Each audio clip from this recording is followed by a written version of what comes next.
Muawiyah ibn Yazid monta sur la chaire et dit, après avoir loué et glorifié Allah. Ô gens, grand-père s'est battu avec les gens qui méritaient d'être gouvernés en raison de leur proximité avec le prophète, et a usurpé le droit d'Aliya.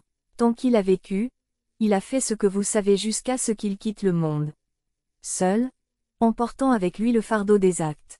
Après mon grand-père, mon père a usurpé le califat. Il n'était pas fait pour cela. Toute sa vie, il s'est livré à des désirs sensuels jusqu'à ce que la mort le rattrape et il était aussi enterré seul dans la tombe avec le fardeau de ses péchés. Après cela, il pleura abondamment et dit, ma plus grande difficulté est que je sais que la fin de mon père fut mauvaise. Il a tué les descendants du saint prophète, a autorisé ses soldats à faire à Médine qu'il voulait et a endommagé la Kaaba. Je n'ai pas le courage de faire des choses aussi indécentes. Je te transmets l'autorité. Tu peux choisir qui tu veux comme calife. Sa mère dit, j'aurais aimé avoir avorté. 18. Muawiyah II répondit, j'aurais aimé être tel, car avoir avorté est mieux que d'être associé à Yazid, Muawiyah et Abu Sufyan. Après cela, Muawiyah II n'a pas vécu longtemps. Certains disent que comme il n'a pas perpétré l'effusion de sang et persécution des descendants et des partisans d'Ali comme son père et d'autres dirigeants de Bani Umayya, il a été empoisonné à mort. 19. Le petit-fils de Muawiyah ibn Abi Sufyan dit, mon grand-père a combattu avec celui qui était le plus proche parent du soleil de la prophétie, le plus éminent musulman, le respecté parmi les plus grands muadjir, détenteur du savoir et de l'excellence, cousin du prophète et son gendre.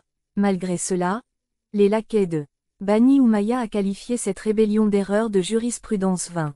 Selon les mots de Mirza Ghalib, c'est une jurisprudence étrange qu'un ennemi de la religion vienne combattre Ali et ils appellent cela une erreur. 1. Molana Shibli Nomani, dans son livre, Sirat an-Nabi vol. 1. pg. 69, Lahore écrit, la compilation des traditions a eu lieu pendant la période des Banu Umayya, qui ont mené la diffamation de la progéniture Fatima et ont maudit son éminence, Ali. A depuis les chers pendant Quatrevingt Dixan, dans les mosquées Jami du Sindh jusqu'en Asie mineure et en Andalousie. Les Omeyyades avaient des centaines de traditions fabriquées sur les vertus de Muawiyah, etc. 2. Sharnajul Balaga, vol. 4. 3. Massoudi rapporte que Matraf ibn Mughira a dit, mon père et moi étions les invités de Muawiyah en Syrie. Mon père rendait souvent visite à Muawiyah. Une nuit, alors qu'il revenait de sa rencontre avec Muawiyah, il était très perturbé. Quand je lui ai demandé, pourquoi était-il si affligé, il dit, Muawiyah est très mauvais, il est la personne la plus vile du monde. J'ai demandé, qu'est-ce que, mon père a répondu, je lui ai dit, tu as atteint un âge où il aurait été préférable que tu agisses avec justice. Eh bien, et tu as regardé tes frères, c'est-à-dire les Banu Hachim avec gentillesse et tu as amélioré tes relations avec eux. Par Allah, aujourd'hui, ils n'ont rien que tu puisses craindre. Muawiyah dit, hélas, Abou Bakr, Omar et Othman ont géré le califat et se sont bien comportés avec le peuple, mais leurs noms sont maintenant oubliés. Mais le nom du frère de Bani Hachim le prophète est 5 fois par jour dans le monde de l'islam. Je témoigne que Mahomet est le messager de Dieu. Maintenant, après cela, que se passe-t-il? Restait-il sauf que le nom de Mahomet doit également être détruit. Massoudi a cité cet incident d'après Al-Mofikiat de Zubayr ibn Boukhar, qui est une source primaire fiable. 4. Dalailus Sidq, volume 3, page 231, citant Mustadrak ul-Hakim, Nor ul-Absar, Shablanji.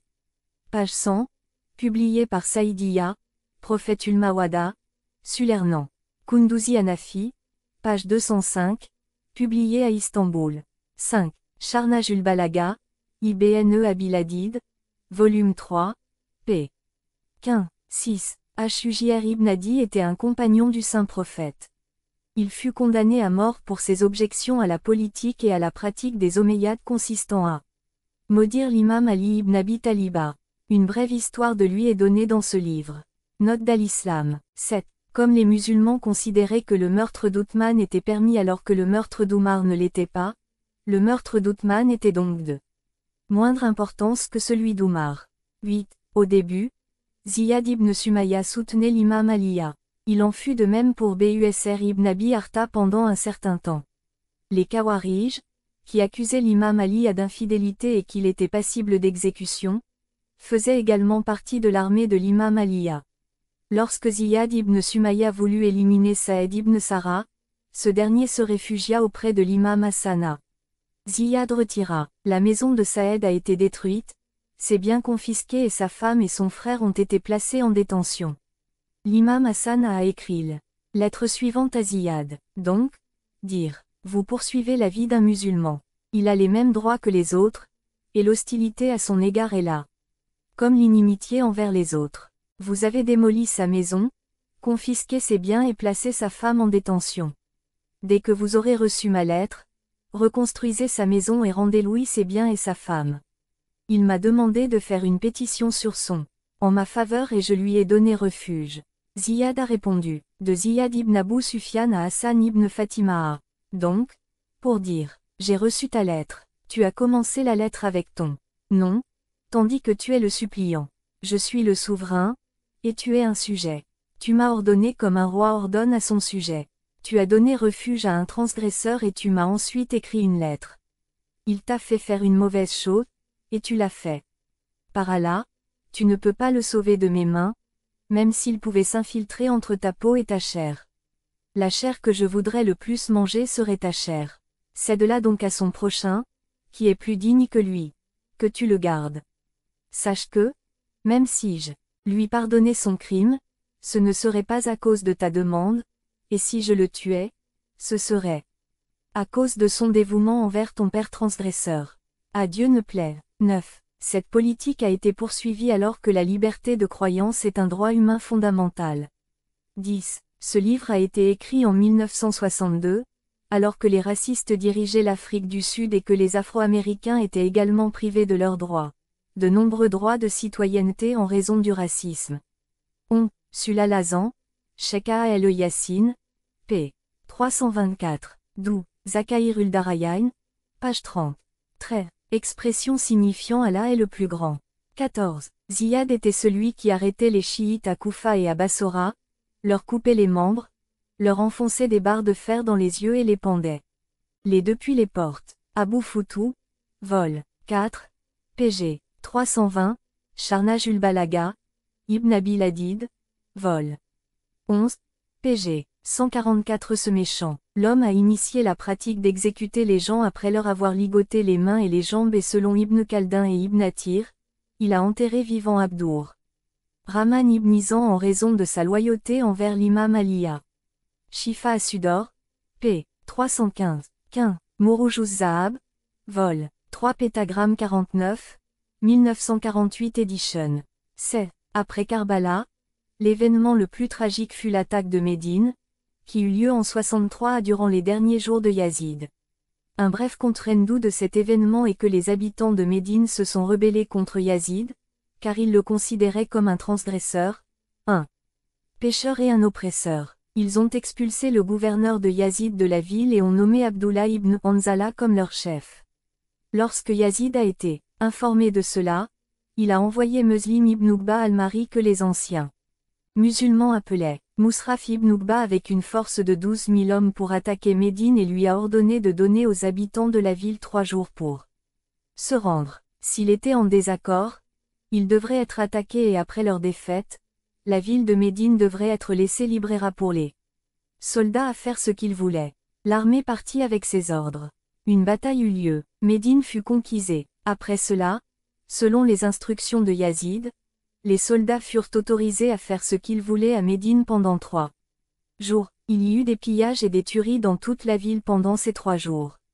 Les citoyens furent soumis à un massacre, qui, selon le rapport de l'imam Zouri, 700 nobles et 10 000 roturiers ont été tués, et le fait honteux est que les soldats sont entrés de force dans les maisons et ont souillé les femmes. Khilafatomulukiya, par Molana Modoudi, p. 182. Malgré ces atrocités, dans une émission de PIS TV 2 décembre 2007, le docteur Zakir Naik n'a pas eu honte de mentionner Yazid comme Rahmatullah al-Ayri. Ce qui signifie qu'Allah soit miséricordieux envers lui. De la même manière, l'Égyptien Cheikh Khazri écrit à la page 517 de son livre Ummatul Islamiyya. En effet, en se révoltant contre Yazid, l'imam Hussein a commis une grave erreur. Il a ébranlé les fondements de l'unité nationale, à la suite de quoi la Oumma est tombée dans une telle discorde et de telles différences qu'elle n'a pas été en mesure de sortir de eux jusqu'à aujourd'hui. C'est pourquoi cette déclaration d'Allama Moubniya n'est pas inappropriée lorsqu'il dit que les signes des crimes des eaux pourries sont toujours présents dans les cœurs, et il montre leur effet et nous informe qui est dans le camp de Hussein et qui est dans le parti de Yazid. Il reste encore quelques guirlandes de malédiction à placer autour du cou de tous les Yazids. Il n'y aura jamais de réconciliation entre nous et eux. Yazid est mort mais ses proches sont toujours là. Versement ourdou, 17. Première édition 1929. 18. Cela signifie qu'elle aurait souhaité ne pas lui avoir donné naissance. 19. Après cela, son précepteur fut également enterré vivant car les Omeyyades pensaient que Muawiyya II avait fait tout cela sous l'influence de son précepteur. Bien que son précepteur ait dû également l'influencer, il semble qu'une conversation entre deux servantes ait été plus le facteur efficace pour cela. Muawiyya a entendu une servante dire « Les dirigeants du monde sont attirés par la beauté. Puisque je suis belle, je règne sur eux. » Une autre servante répondit « À quoi sert le règne? Si le souverain est lésé par la condition de ses sujets, il ne peut pas rester heureux même un jour, et il ne peut même pas manger à sa faim. S'il ne se soucie pas de ses sujets, et s'il est complètement immergé dans le plaisir, il irait en enfer. Ainsi, les dirigeants doivent soit prêter attention au monde matériel, soit se soucier de l'au-delà. Cette déclaration a tellement affecté Muawiyya qu'il a annoncé son abdication. Tatmatul Muntaha, vol. I. p. 72. 20. L'auteur se réfère très probablement à l'opinion populaire parmi les oulémas à la Sunna, qui justifie les actions de se rebeller contre l'imam Ali, comme un simple ijtihad erroné, ou une erreur dans la prise de décision liée à la jurisprudence fiqh. Note de Al-Islam. Action. Bani Marwan. Après la mort de Yazid, le gouvernement islamique a été transféré des descendants d'Abu Sufyan à Marwan, qui régna pendant 9 mois. Au cours de ces 9 mois, il a dû se battre d'une part avec Abu Sufyanis, et d'autre part avec Ibn Zubayr. Ainsi, il ne pouvait pas trouver une occasion de persécuter les chiites. Pourtant, durant cette courte période, il continua à poursuivre la politique de Muawiyya et de Yazid. Français, il continua la pratique de maudire l'imam Ali à du haut des chairs. Il donna refuge à des individus pervers, comme Ibn Ziyad, Hassin ibn Numer et Sharjil ibn Zil-Kala'a et les équipa d'armes pour combattre les pénitents inquis. Comprenait d'éminents dirigeants chiites comme Suleiman ibn Surd Quzay, Musayyab ibn Najeba Fazari, Abdullah Azdi etc. Les pénitents étaient au nombre de 5000 et furent le premier groupe à se lever pour venger le meurtre de l'imam Hussein, bien que la plupart d'entre eux furent tués ou capturés. Le fils de Marwan, Abdul Malik, lui succéda. Abdul Malik devint le souverain de la Syrie tandis qu'Abdullah ibn Zubayr occupa le siège du Hédiav. Ils se livrèrent des batailles sanglantes l'un contre l'autre pour prendre le contrôle de l'Irak. Cependant, en ce qui concerne le meurtre et la persécution des partisans de l'imam Ali, tous deux poursuivirent la politique précédente. Abdul Malik et son père Marwan aidèrent Ibn Ziyad à éliminer les pénitents, et Ibn Zubayr mit à mort Mukhtar et ses partisans. Abdallah ibn Zubayr. Massoudi écrit dans Mouroujuz Zahab. Musab ibn Zubayr tua Mukhtar II et ses partisans au nombre de 7000. Il prétendait venger le meurtre de l'imam Hussein. Musab ibn Zubayr tua Mukhtar et ayant capturé ses femmes, leur dit: Vous devez annoncer dissociation de Mukhtar. À l'exception de 2, tous ont annoncé leur dissociation de lui. Les 2 ont dit: Nous allons ne pas exprimer de dégoût contre Mukhtar parce qu'il croyait en Allah, jeûnait et accomplissait la prière de minuit. Prière. Après avoir éliminé les tueurs de Hussein, il versa son sang dans le chemin d'Allah et du prophète. Et ainsi plut à tous. Musab écrivit une lettre à son frère, Abdullah ibn Zubayr, dans laquelle il évoquait la position de ses femmes. Abdullah répondit que si elles abandonnaient leur position, elles devraient être libérées, sinon elles devraient être Tuez. Musab prit une épée et alla à leur rencontre. L'une d'elles exprima son dégoût envers elle. Mukhtar mais l'autre refusa et dit. Le martyre est acceptable pour moi mais je resterai fidèle à ma position. Je sais que je serai tué et que j'irai au paradis, en présence du saint prophète et de ses âles. Albay, par Allah, je ne peux accepter le fils de Hind et délaisser Aliya. Ô mon Dieu, sois témoin que je suis le disciple chiite de ton messager, le fils de sa fille et les Al-Albay. Musab ibn Zubayr l'a tué, la plaçant parmi les martyrs. Ibn Zubayr était un ennemi des Banu Umayya, mais son hostilité était motivée par des intérêts matériels. Il a mené des guerres sanglantes dans ce but précis. 10 000 personnes ont été tuées. En ce qui concerne les croyances, elles étaient identiques. Umayya a maudit Ali à du haut des chairs et Ibn Zubayr a également récité cette malédiction. Un jour, Muhammad ibn Hanafiya apprit qu'Ibn Zubayr diffamait Amir al-Mouminin à du haut de la chair. Muhammad ibn Hanafiya se rendit à la mosquée et l'interrompit en disant « Ô Arabes, malheur à vous, Ali a été insulté et vous restez assis. Tranquillement, Ali a été la main d'Allah contre ses ennemis. Ali a été la foudre pulvérisatrice du Tout-Puissant. Puisque Ali les a tués à cause de leur infidélité, ils nourrissent de la malveillance envers lui et se moquent de lui. » Pendant 40 sermons du vendredi, Ibn Zubayr n'a pas invoqué de bénédiction sur le saint prophète de l'islam. Lorsqu'on lui en a demandé la raison, il a répondu « Les membres de la famille du prophète sont des personnes indignes.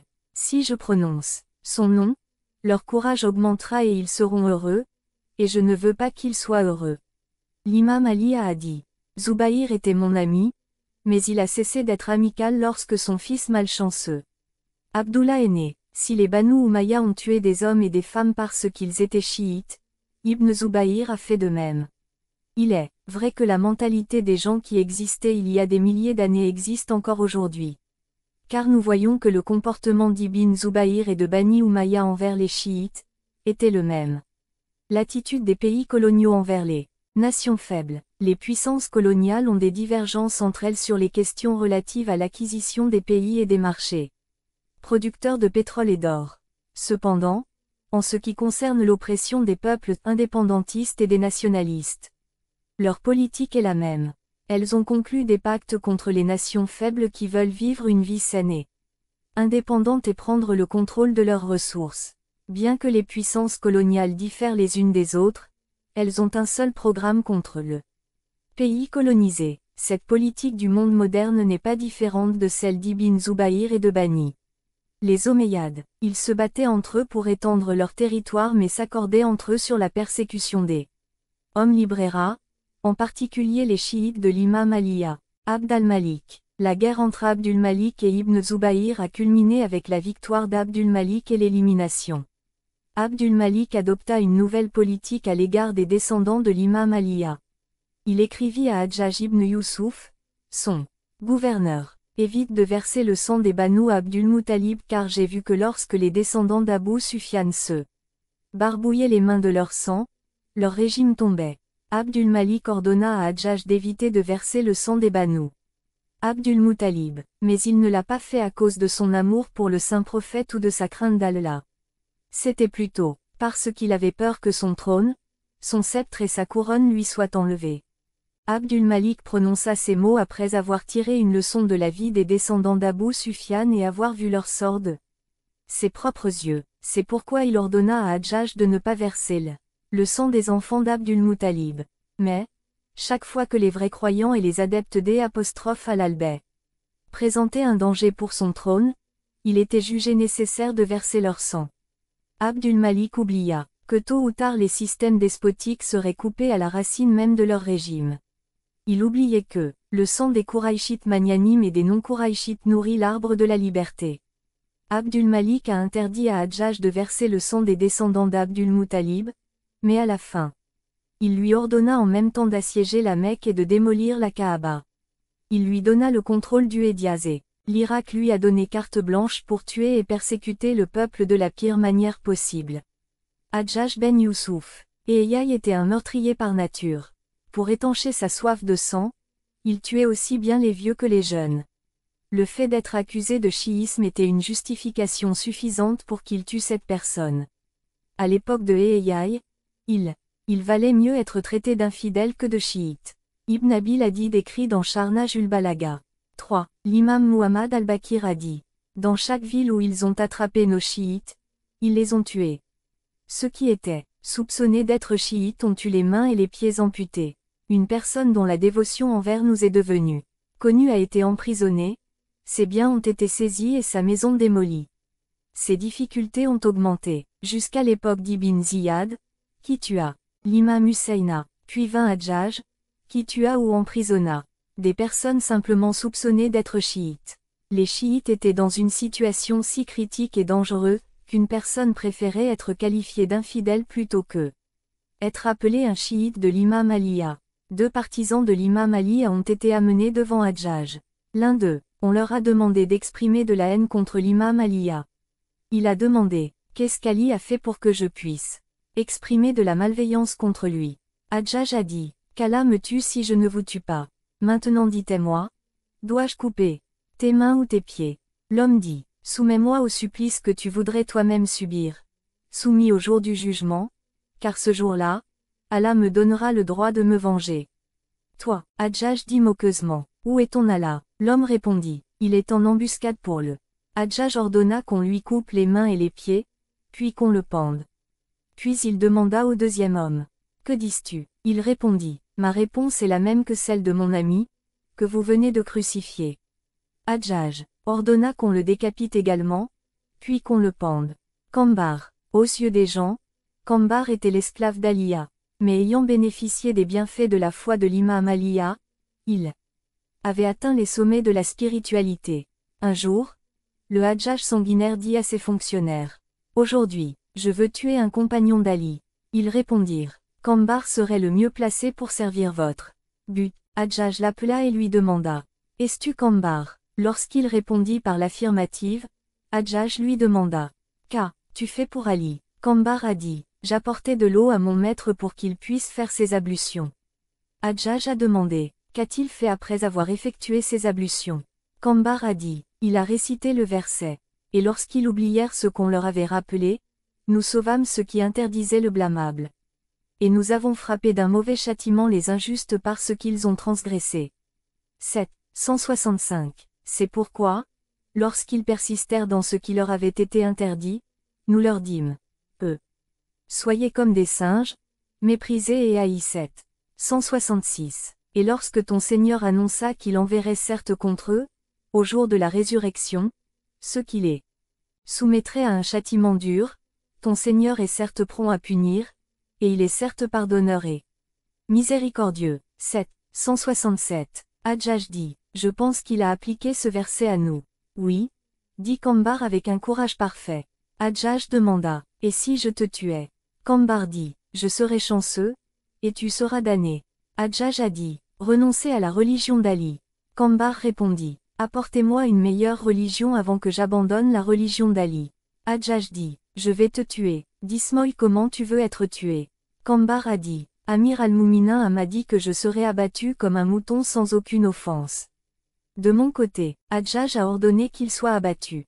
Chaleur. Kumail ibn Ziyad était un proche confident de l'imam Aliya. Hadjaj l'a convoqué, mais il s'est caché. Hadjaj a arrêté les allocations de la tribu de Kumail. Kumail s'est dit, je suis devenu vieux et ma vie est sur le point de se terminer. Il n'est pas approprié que ma tribu soit privée de ses droits. Il s'est donc soumis à Hadjaj. Quand Hadjaj l'a vu, il a dit, je voulais t'arrêter. Kumail a dit, ne sois pas si arrogant et ne me menace pas. Par Allah, ce qui me reste de vie est juste. Comme une bulle, fais ce que tu veux. Nous nous retrouverons devant Allah et il y aura comptabilité des actes après avoir été tué. Amir al-Mouminin m'avait informé que je serais tué à tes mains. Hadjaj a dit, par conséquent, l'argument est contre vous. Kumail a répondu, si la décision est entre vos mains, ce que vous dites est correct. Hadjaj a ordonné qu'il soit décapité. Saïd bin Jubair. Saïd ibn Jubair était l'un des tabi'ins. 4 À cette époque, les individus de son niveau étaient très peu nombreux dans le monde de l'islam. Il était bien connu pour son savoir, sa piété et sa dévotion, et il était également un célèbre exégète. Il avait l'habitude de prier derrière l'imam Zayn al-Abidina. Khalid ibn Walid Asari l'a arrêté et l'a envoyé au Hadjaj. En le voyant, Hadjaj dit: Êtes-vous Shaki ibn Kassir? N'ayant pas peur du Hadjaj, Saïd ibn Jubair répondit courageusement: Ma mère sait mieux ce que je veux. Le nom est Hadjaj. Dites-moi si Abou Bakr et Omar sont au paradis ou en enfer. Saïd: Vous pouvez savoir si vous pouvez voir dans le paradis ou dans l'enfer. Hadjaj: Que dites-vous des califes? Saïd: Je ne suis pas leur avocat. Hadjaj: Qui aimes-tu le plus? Saïd: Celui qui a le plus plu à Allah. Hadjaj: Qui a le plus plu à Allah? Saïd: Allah sait mieux, car il est connaisseur du visible et de l'invisible. Hadjaj: Tu ne veux pas confirmer ce que je dis. Saïd: Je ne veux pas te réfuter. Hadjaj a ordonné qu'il soit tué. Saïd a récité le verset: Je me suis tourné vers celui qui a créé les cieux et la terre, et j'ai adopté une attitude droite, et je ne suis pas du nombre des polythéistes 6. 79. Hadjaj: Tu es seul en faisant face à une direction autre que celle de la Kaaba. Saïd a récité le verset: Partout où vous tournez votre visage, Allah est là. 115. Hadjaj: Fait-elle s'allonger face contre terre. Saïd a ensuite récité ce verset: C'est de la terre que nous vous avons créé, et nous vous y ferons retourner, et nous vous en ferons sortir. Encore une fois 20. 55. Alors que Saïd était allongé dans cette position, son cou fut sectionné. Ibn Athir dit: Lorsque la tête de Saïd tomba à terre, il dit 3 fois: Il n'y a pas d'autre Dieu qu'Allah, une fois, à haute voix et 2 fois de manière inarticulée. Après avoir tué Saïd, Hadjaj perdit la raison. Il criait constamment: Détachez nos chaînes. Et quand il s'endormait, il voyait Saïd dans ses rêves tenant son collier, celui de Hadjaj, et disant: Ô ennemi d'Allah, pour quel crime m'as-tu tué? Le courtisan de Hadjaj. Massoudi écrit: Abdullah ibn Hani était un favori de Hadjaj.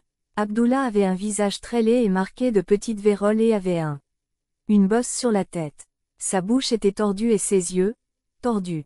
Hadjaj a donné à Abdullah 2 époux, à la pointe de la lance, la fille d'Asmakariya, chef de la tribu des Bani Fuzara, et la fille de Saïd ibn Kaï Amadani, chef des Yamaniya. Un jour, Hadjaj dit à Abdullah: Sais-tu que tu n'étais pas digne des filles des chefs de Fuzara et Yamaniya, mais je te les ai procurées. Abdallah a dit: Ce que vous avez dit n'est pas approprié parce que je possède des vertus qu'aucun arabe ne possède.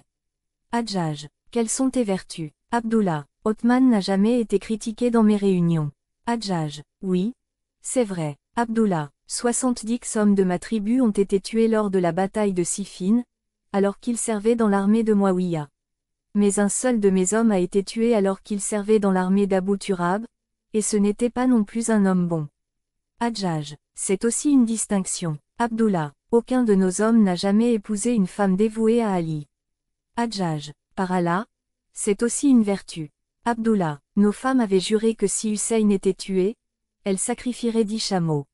Hadjaj: Par Allah, c'est aussi une vertu.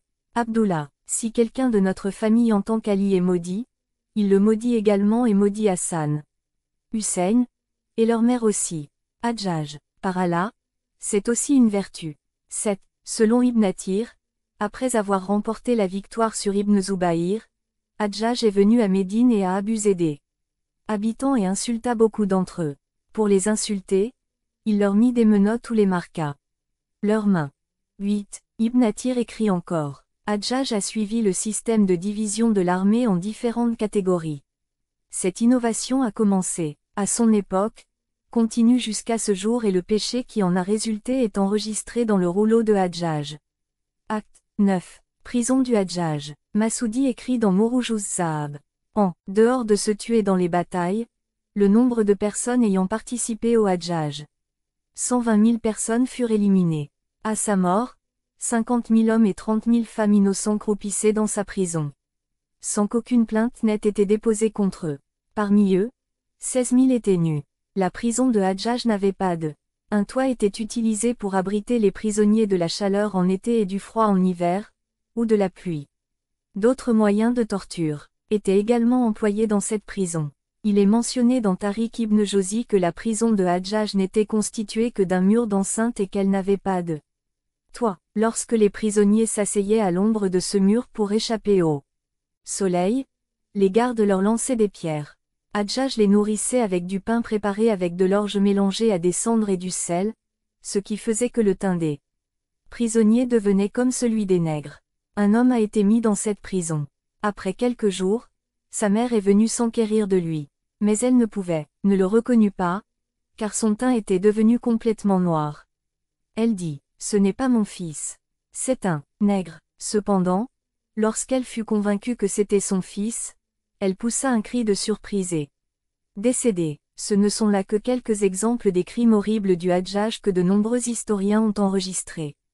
Tout au long de mes études historiques, je n'ai rencontré personne comme Hadjadj en matière d'oppression, à l'exception de Néron, qui a mis le feu à Rome et a joué de la flûte en guise de joie tout en regardant les flammes consumer les enfants, les femmes et les personnes âgées.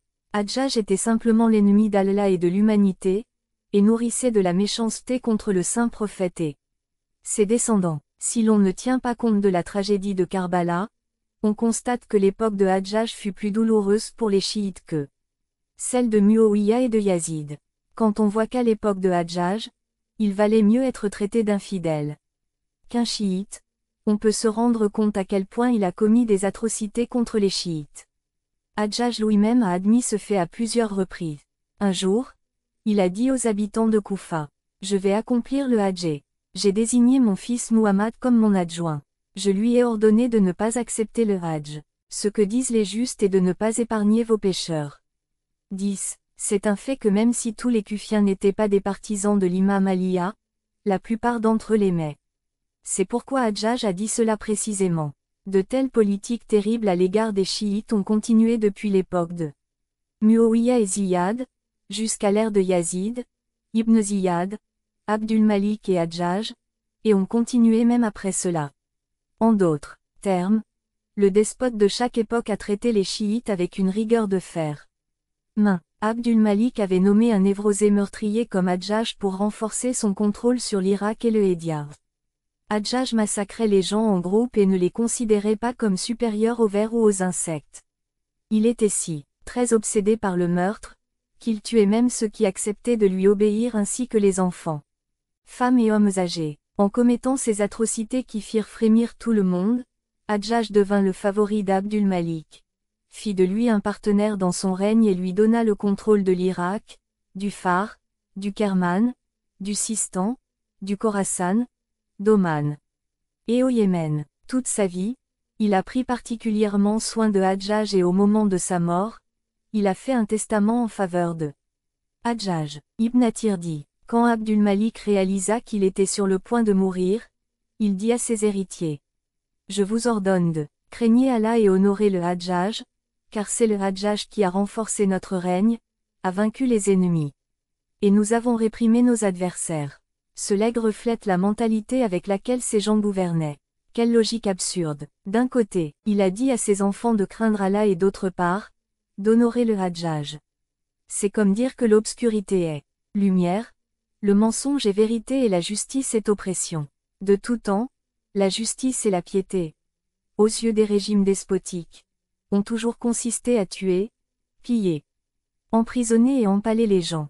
Pour protéger leur trône, ils affament le peuple et le pillent afin que le peuple leur obéisse, sans protester. Et si quelqu'un s'y oppose, il est tué au nom d'Allah et selon l'ordre et la volonté d'Allah, et cela s'appelle la piété et la vertu. Ibn Abdur Rab dit qu'un jour, Abdul Malik prononça un discours du haut de la chair et dit, « Je ne suis pas timide comme Uthman, un intrigant comme Muawiyya, ou un calife faible d'esprit comme Yazid.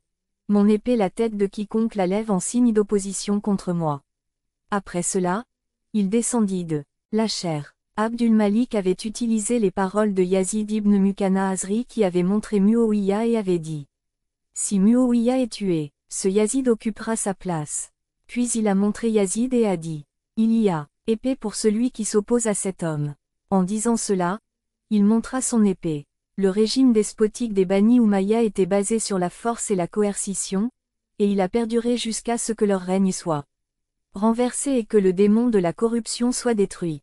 La sauvagerie du Hadjadj a donné lieu à des histoires étranges. 1. Le père de Hadjadj, Youssouf Takafi, s'est approché de la mère de Hadjadj et a voulu partager son lit. Elle lui dit cependant qu'il avait déjà eu des rapports sexuels avec elle quelques minutes plus tôt. Alors qu'en réalité il ne l'avait pas fait. Il alla donc voir une personne pieuse et lui raconta l'histoire. Incident. Cet homme a répondu, Satan est venu vers ta femme sous ta forme et a eu des relations sexuelles avec elle, comme. À la suite de quoi, elle est tombée enceinte. Vous ne devriez pas avoir de relations sexuelles avec elle jusqu'à ce qu'elle. Youssouf resta donc éloigné de sa femme jusqu'à la naissance de Hadjaj. 2. Quand Hadjaj est né, il n'avait pas d'ouverture anale. 3. Il est mentionné dans Ayatullah Iwan d'Alama d'Amiri. Certains historiens déclarent que Satan. Il est venu sous la forme de Hart ibn Kalda et a demandé aux gens pourquoi ils étaient en détresse. Ils dirent, c'est l'enfant de Joseph né de Faria, mais il ne t'aide pas. Satan leur a ordonné d'abattre d'abord une chèvre noire, puis de faire lécher son sang au nouveau-né. Puis d'abattre une autre chèvre et d'immerger l'enfant dans son sang. Ensuite, le visage de l'enfant doit être massé avec ce sang pendant 3 jours. Il commencera à téter à partir du 4e jour. Les gens ont suivi les instructions et il a commencé à téter. Le Hadjaj était, il aimait beaucoup le sang versé. Il se vantait d'aimer le sang versé et de le faire. Quelque chose que personne d'autre ne pouvait faire.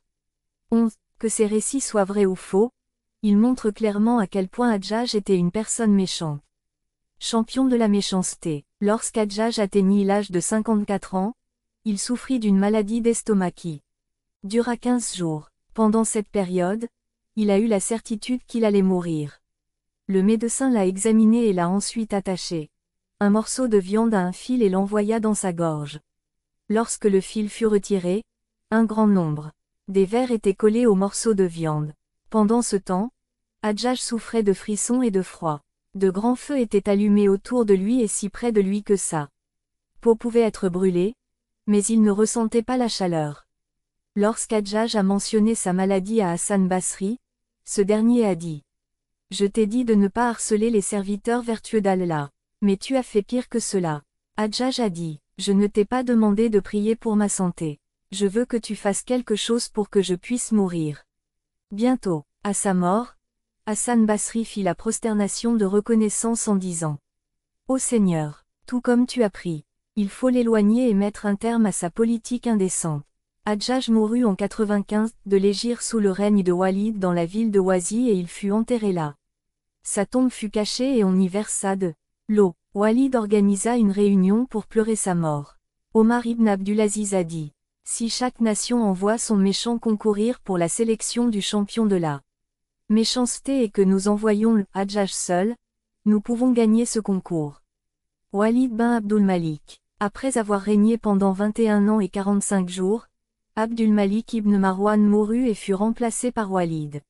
Massoudi dit que Walid était un homme cruel. Son père lui avait conseillé d'honorer Hadjaj, de se lever. Il portait une peau de léopard et tuait quiconque s'opposait à lui. Suivant les recommandations de son père, Walid continua. Le joug de Hadjaj sur le peuple. Hadjaj tua une personnalité pieuse comme Saïd ibn Jubair pendant la période de Walid. Ibn Athir a rapporté un incident qui montre comment Walid a honoré le Hadjaj. Il écrit « Walid a perdu connaissance et on a cru qu'il était mort. Lorsque la nouvelle est parvenue à Hadjaj, il attacha sa main à un pilier et dit « Seigneur, il y a longtemps, j'ai prié pour que tu me donnes la mort avant Walid. » Lorsque Walid reprit connaissance, il dit « Je ne trouve personne plus heureux de mon rétablissement que Hadj. » Sous le règne de Walid, Omar ibn Abdulaziz était gouverneur de Médine. Il était le refuge des opprimés et des fugitifs. Ceux qui fuyaient la persécution de Hadjaj se réfugièrent auprès d'Omar ibn Abdulaziz. Omar écrivit à Walid pour se plaindre de l'oppression du peuple irakien par Hadjaj. Walid le démit de ses fonctions de gouverneur de Médine. Pour faire plaisir à Hadjaj, il écrivit à Hadjaj pour l'autoriser à nommer un homme de son choix au poste de gouverneur du Hédia. Hadjaj répondit que Khalid ibn Abdullah Kasri était le plus apte à occuper ce poste et Walid le nomma en conséquence. À propos des événements de 89a, Ibn Athir écrit « Lorsque Khalid Kasri est devenu gouverneur de la Mecque, il a déclaré, dans un discours public, au peuple, de ses mieux, le califat de Walid ou l'imama du prophète Ibrahim. Par Allah, tu n'en sais rien. La position du calife, Lorsque le prophète Ibrahim a prié Allah pour de l'eau, il lui a donné de l'eau amère et saumâtre. Mais lorsque Walid a demandé de l'eau à Allah, il lui a donné de l'eau douce. Par eau amère, Khalid voulait dire l'eau de Zamzam et par eau douce il entendait l'eau du puits que Walid avait creusé. Khalid, il transféra l'eau du puits creusé par Walid dans un réservoir construit près du puits de Zamzam afin que les gens puissent connaître la supériorité du puits de Walid. En conséquence, le puits de Walid s'est tari. Khalid ibn Abdullah Kasri a appelé l'eau de Zamzam source d'impureté. Un jour, il a dit avec moquerie, « La chair, comme notre mensonge domine votre vérité. Le temps n'est-il pas encore arrivé où Allah devrait? Je me mettrai en colère pour toi et je nous détruirai. Si le commandeur des croyants, Walid, m'ordonne je démolirai la Kaaba et je transférerai ses pierres en Syrie. Je jure que Walid est plus honorable aux yeux d'Allah que les prophètes. » Abu al-Faraj Isfahani dit en outre. Khalid était un infidèle et sa mère était chrétienne. Il a fait dominer les chrétiens et les adorateurs du feu sur les musulmans afin qu'ils puissent persécuter les musulmans. Il a permis aux chrétiens d'acheter les esclaves musulmanes et les épouser. L'orientaliste allemand Wellhausen écrit, en devenant gouverneur de Koufa, Khalid construisit une chapelle pour sa mère derrière la Qibla de là. On raconte aussi que durant sa jeunesse, Khalid était homosexuel et proxénète. Il avait pour habitude d'insulter la Kaaba, le saint prophète, Al-Albé et le Coran. Il disait, une personne censée mémoriser le Coran. 14. La politique des Banu Umayya consistait à récompenser et à donner des postes politiques à ceux qui étaient impies comme eux. En bref, la meilleure preuve de la déviance de Walid est sa confiance en Hadjaj et l'approbation de la conduite de son père Abdul Malik. Sulayman ibn Abdul Malik demanda à Yazid ibn Muslim où se trouverait Hadjaj le jour du jugement. Yazid dit, le jour du jugement, ton père, Abdul Malik viendra de la droite et ton frère de la gauche. Maintenant tu peux fixer la place de Hadjaj où tu veux. Entre les deux, Sulayman bin Abdul Malik. Walid régna pendant 9 ans et 1 mois. À sa mort en l'an 96 de l'Hégire, il fut remplacé par son successeur, frère, Sulayman. Sulayman était un glouton et aimait beaucoup les femmes. Selon les mots de Massoudi, Sulayman avait un gros ventre et il mangeait trop. Dès que le cuisinier apporta une poêle contenant poulet rôti, il l'attaqua aussitôt. Un jour, il sortit de la salle de bain en ayant faim. On lui amena alors 20 enfants quintes et il les termina avec 40 pains. Dès que la nourriture fut servie, il commença à manger avec ses amis comme s'il n'avait rien mangé. Il gardait des plats de aloès autour de son lit la nuit et lorsqu'il était réveillé, il mangeait les plats restants. Sulayman ibn Abdul Malik a régné pendant 2 ans et quelques mois. S'il avait vécu plus longtemps, sa fin n'aurait pas été différent de celui de ses ancêtres. Cependant, il n'a pas supprimé Khalid ibn Abdullah Kasri l'homme le plus cruel après Hadjaj du poste de gouverneur. Ibn Abdrab dit, Khalid était le gouverneur de la Mecque pendant le règne de Sulayman. Un vendredi, il monta sur la chaire et fit l'éloge du Hadjaj. 17. Sulayman tua le grand conquérant arabe, Musa ibn Nasir, qui avait conquis de nombreuses villes africaines, l'Espagne, le Portugal et d'autres. C'est parce que Musa n'avait pas conservé le butin de guerre jusqu'à ce que Sulayman devienne le roi, alors qu'il l'avait envoyé à Walid avant cela. Il tua également Qutayba ibn Muslim, qui avait conquis des territoires allant de Fars à la Chine parce qu'il avait soutenu l'opinion de Walid concernant la destitution de Sulayman du poste de prince héritier. En d'autres termes, Sulayman n'a pas poursuivi une politique différente de celle de ses prédécesseurs. La seule différence était qu'il n'avait pas eu assez de temps pour accomplir tout ce qu'il voulait. La meilleure preuve de l'exactitude de ce que nous avons dit est qu'une fois, lorsque le nom de Muawiyah fut mentionné dans son présence, il a invoqué les bénédictions sur Muawiyah et ses ancêtres, en disant « Par Allah, personne n'a été vu comme Muawiyah. » Sulayman a prié pour Muawiyah parce qu'il n'avait vu personne comme trompeur et comme traître. Il n'avait jamais rencontré personne plus audacieux que Muawiyah dans la cruauté et les crimes. Était la véritable nature des Bani Umayya. Umar bin Abdulaziz. Massoudi écrit, Sulayman est décédé le vendredi 20 Safar 99 et le même jour Omar ibn Abdulaziz a été nommé calife. Omar, Ibn Abdulaziz a vécu 39 ans et est décédé le vendredi 25 Rajab 101 à Dersamohan, une dépendance de et a été enterré là-bas. Son califat a duré 2 ans 5 mois et 10 jours. Contrairement au cas d'autres Omeyyades, la tombe d'Omar ibn Abdulaziz n'a pas été creusée après son décès. Il n'a pas été enterré et son corps n'a pas été exhumé.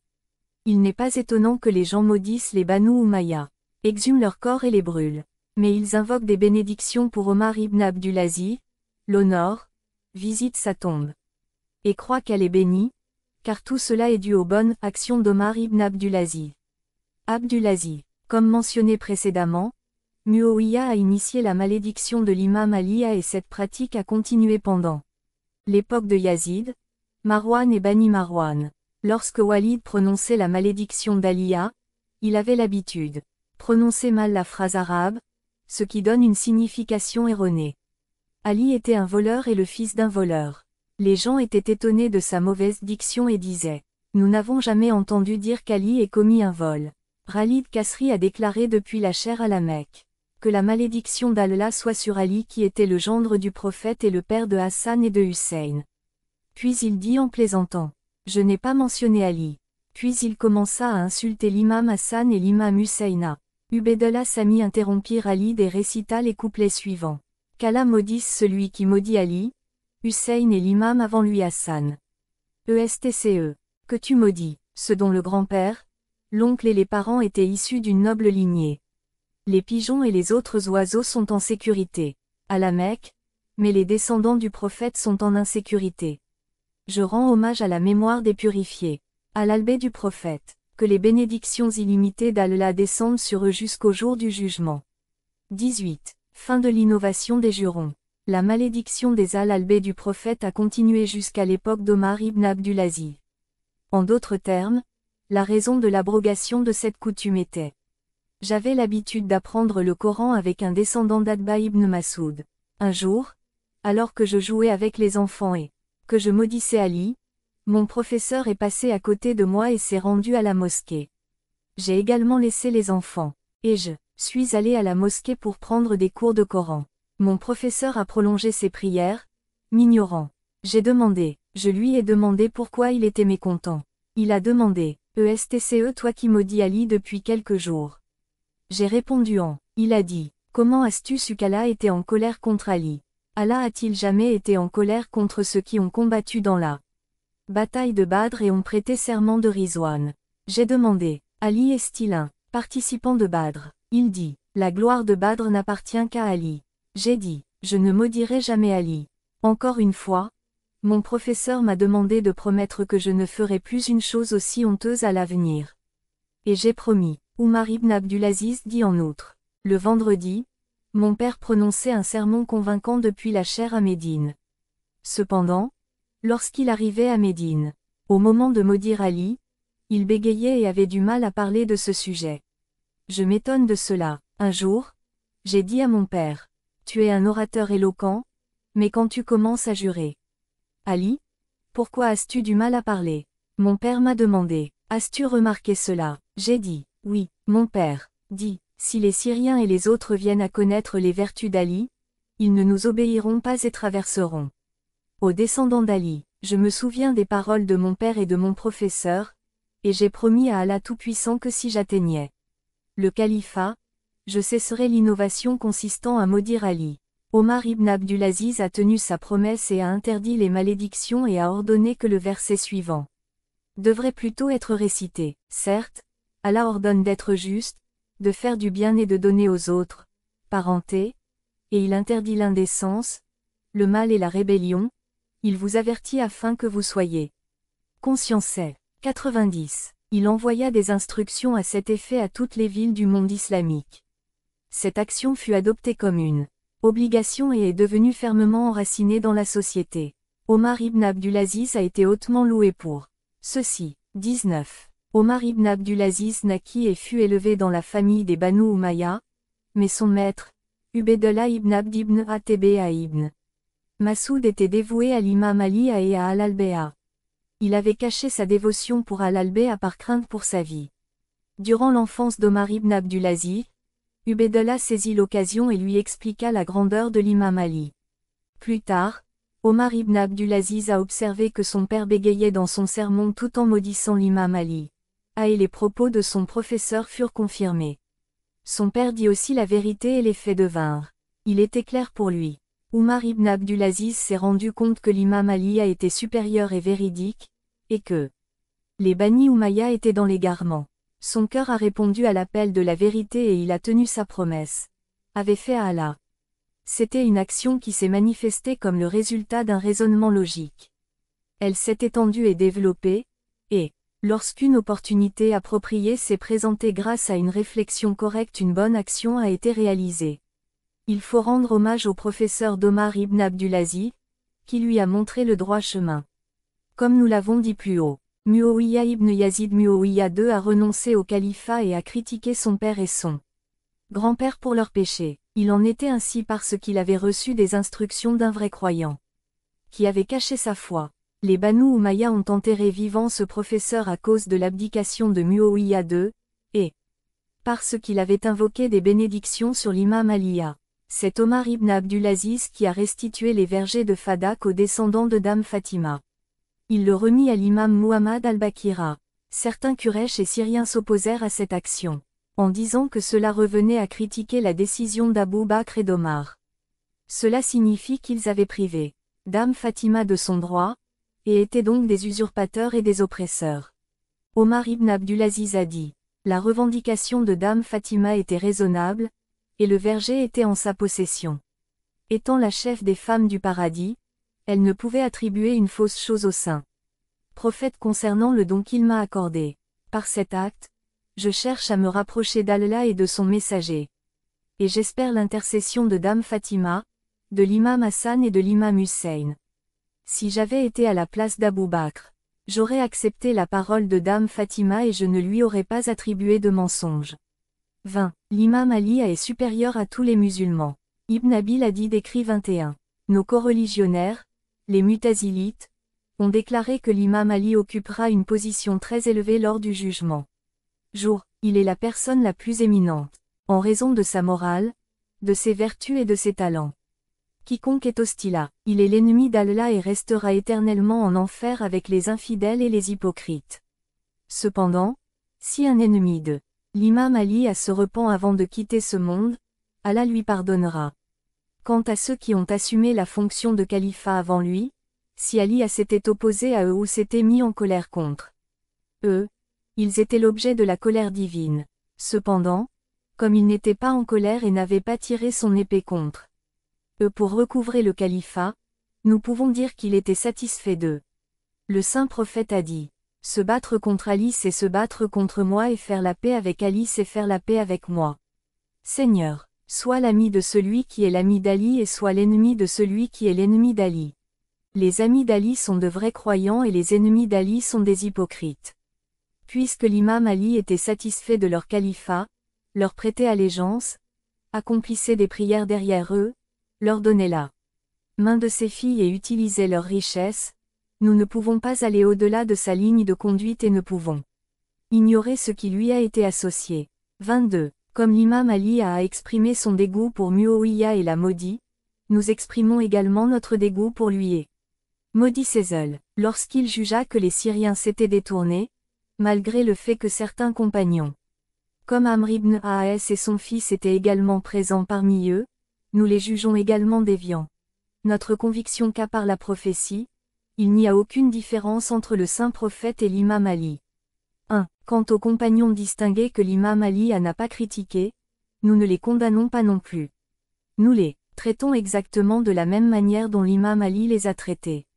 La plupart des compagnons du prophète et leurs disciples ont exprimé leur croyance en la supériorité de l'imam Ali sur les autres compagnons. Cette croyance était partagée par un groupe de compagnons, dont Ammar ibn Yasir, Miqdad ibn Aswad, Abu Dar al-Ghifari, Salman al-Persi, Bureda, Uzaïfa, Ubayy ibn Ka'ab, Jabir ibn Abdullah Ansari, Abu Ayyub Ansari, Suhaïb ibn Hunayf, Uthman ibn Hunayf, Abu al-Haytham ibn Tayyan, Khuzaymah ibn Thabit, Abu Tufayl à Amir ibn Watila, Abbas ibn Abdul Muttalib, ses fils et tous les bannis.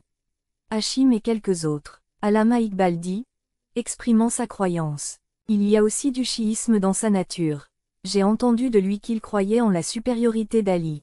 Parmi les Bani Umayya, des personnes comme Khalid ibn Saïd ibn Alas et Omar ibn Abdulaziz également croyaient en la supériorité de l'imam Aliya. Jugement des descendants d'Aqil. Ibn Kalbi écrit, un jour, Omar ibn Abdulaziz était à sa cour lorsque son chambellan entra avec 2 hommes et un belle fille au teint de blé. Ils lui ont remis une lettre de Maïmoun ibn Mehran. Il ouvrit la lettre, qui disait, au nom d'Allah, le tout miséricordieux, le très miséricordieux. Qu'Allah bénisse Omar ibn Abdulaziz. Un problème est survenu parmi nous, que nous avons refusé d'aborder. Nous vous le soumettons donc conformément à le commandement d'Allah, et lorsqu'une affaire leur arrive, s'ils l'avaient rapporté à l'apôtre et à ceux d'entre eux qui sont autorisés à en rechercher la connaissance, ils l'auraient su. 83. Afin que vous sachiez quel est le commandement divin à ce sujet. Le problème est que le père de cette femme dit, mon gendre a juré que si Ali n'était pas le plus élevé parmi les musulmans et le plus proche parent du prophète, sa femme serait répudiée. Maintenant, comme Ali n'est pas le plus élevé parmi les musulmans, ma fille a divorcé et maintenant son mari n'a pas le droit de s'approcher d'elle. Le mari de la femme dit cependant, ce que je dis est correct et mon vœu est en règle car Ali est le plus élevé parmi les musulmans. Bien que mon beau-père soit contrarié, ma femme n'a pas divorcé. Et elle est toujours ma femme. Le mari jure qu'il ne quitterait pas sa femme, tandis que son beau-père jure qu'il la prendrait, sa fille à la maison. Nous vous avons présenté le différend et nous attendons votre décision. Qu'Allah vous bénisse et vous guide. Guillemets simple. Ibn Abdulaziz réunit les Banu Hachim, les Banu Umayya et d'autres Quraysh. Puis il demanda au père de la femme, qu'as-tu à dire? Le père répéta sa déclaration qu'Ali n'est pas le plus élevé. Le calife demanda alors au mari de la femme, que dis-tu? Il réitéra également sa position qu'Ali est le plus supérieur. En entendant les paroles du mari, l'assemblée fut en émoi et les Banu Umayya le regardèrent avec colère. Mais personne ne parla et tous les regards étaient fixés sur le calife. Le calife réfléchit un moment à cela, en faisant glisser son doigt sur le sol. Puis il demanda à ceux qui étaient présents, que dites-vous de ce vœu? Tous se turent. Le calife dit, dites ce que vous voulez car la parole qui ne supprime pas le mensonge est vraie. Un homme parmi les Banu Umayya a dit, nous ne voulons rien dire à ce sujet. Le calife demanda à un descendant d'Aqil ibn Abu Talib, que dis-tu à ce sujet? Cet homme répondit, je voudrais parler si ma parole est acceptée et mise en pratique. Si, en revanche, aucune valeur n'est attachée à ce que je dis. Disons, il vaudra mieux se taire et cela sera plus efficace pour maintenir l'amitié. Le calife dit, ta parole sera acceptée. Les Banu Umayya dirent alors au calife, point, tu n'as pas été juste, car tu as laissé la décision à quelqu'un qui n'appartient pas aux Banu Umayya. Le calife dit, maintenant, tais-toi, car je t'ai demandé tout à l'heure qui était prêt à rendre un jugement, et tu as gardé le silence, par reproche ou par impuissance. Saïs-tu à qui tu ressembles? Non, répondirent-ils. Le calife dit, le descendant d'Aqil le sait. Puis il lui demanda, à qui ressemblant-il? Il répondit, le couplet d'un poète s'applique à eux. Il dit, vous avez été appelés à juger une affaire. Lorsque vous avez été vaincu, un autre homme qui n'a pas été vaincu a pris la parole. Lorsque vous avez vu cela, vous avez eu du regret, mais le regret n'offre aucun refuge. Omar ibn Abdulaziz a dit, tu as raison, réponds maintenant à ma question. Le descendant d'Aqil a dit, la femme n'a pas été divorcée. Puis il dit à Omar ibn Abdulaziz, je jure par Allah que le saint prophète est allé voir Fatima pour s'enquérir de sa santé. Elle a dit qu'elle était malade. Le saint prophète lui a demandé si elle désirait manger quelque chose. Elle a répondu, Père, j'ai envie de manger du raisin, mais je sais que ce n'est pas la saison du raisin. Le prophète a dit, Allah a le pouvoir de nous en envoyer. Puis, il a prié, Ô Seigneur, envoie-nous du raisin avec le meilleur homme de ma communauté. Immédiatement après cela, l'imam Ali est entré dans la maison. Le saint prophète demanda à l'imam Aliya, qu'as-tu avec toi? L'imam Ali a répondu, ce sont des raisins que j'ai apportés pour Fatima. Le saint prophète dit, Allah est grand, Allah est grand, ô Seigneur, de même que tu as exaucé ma prière pour Ali, accorde la santé à ma fille grâce à ses raisins. Il dit alors à Dame Fatima, mange les raisins au nom d'Allah. Elle mangea les raisins et se rétablit de sa maladie avant que le saint prophète ne quitte sa maison. Omar ibn Abdulaziz a dit, votre décision concernant le divorce est sans effet. J'ai entendu votre jugement et je vais l'appliquer. Puis il a dit au mari de la femme, prends la main de ta femme, et va-t'en. Si son père t'empêche de l'emmener, frappe-lui le nez contre le sol. Puis il dit à Bani Abdul Manaf, par Allah, nous ne sommes pas inconscients de ce que les autres savent et ne savent pas, aveugles à nos questions religieuses. Cependant, les couplets suivants s'appliquent à nous. Le monde traque les hommes au moyen de ses pièges, afin qu'ils ne comprennent pas le bien et poursuivent le mal. L'obsession de la richesse rend les gens aveugles et sourds, et ils n'obtiennent rien d'autre que des pertes et des péchés. Quand Omar ibn Abdullah Aziz récita ces versets, les Bani Umayya restèrent muets, et le mari prit sa femme et s'en alla. Avantages et inconvénients de l'honnêteté. Cette politique d'Omar ibn Abdulaziz lui a valu d'être empoisonné par les Banu Umayya, car ils ont éliminé Muawiyya d'eux, car ils ne pouvaient pas tolérer l'honnêteté. Ils souhaitaient que les gens ne prennent pas conscience des vertus des descendants d'Ali. Que les Banu Umayya eux-mêmes connaissaient et ne se rapprochent pas d'Aliya. C'était exactement comme Omar ibn Abdulaziz avait reconnu que lorsque son père a maudit l'imam Ali car il bégayait. Les Banu Umayya craignaient la vérité parce qu'ils craignaient que la vérité ne renverse leur trône. Cependant, plus ils essayaient de cacher la vérité, plus elle devenait apparente et révélait leur infamie. Un narrateur dit, Omar ibn Abdulaziz était un homme ordinaire. Sa grandeur résidait dans le fait qu'il était capable de voir l'affaire, mais il l'a placé parmi les aveugles Bani Umayya. Mansour dit. Quand Ibn Abd-ul-Aziz a assumé le califat, certains ont apporté des changements dans la religion. Jamais il n'y a eu autant de l'injustice faite au peuple et l'indifférence montrée à l'égard de l'islam comme cela se faisait avant qu'il ne devienne calife. Il suffit de dire que l'imam Ali a été maudit depuis les chers et quand Omar ibn Abdulaziz l'interdit, il était considéré comme une personne juste, tombant plutôt dans la catégorie des califes orthodoxes. Khulafa ar-Rashidin. Ceci est prouvé par un couplet de Kathir qui dit « Si seulement tu n'avais pas insulté Aliya, et n'avais pas effrayé les innocents, et n'avais pas obéi aux pécheurs. » En bref, Omar ibn Abdulaziz a acquis sa bonne conduite grâce à la mauvaise conduite des autres. L'histoire nous apprend que de nombreuses personnes, élevées dans des familles pieuses, ont passé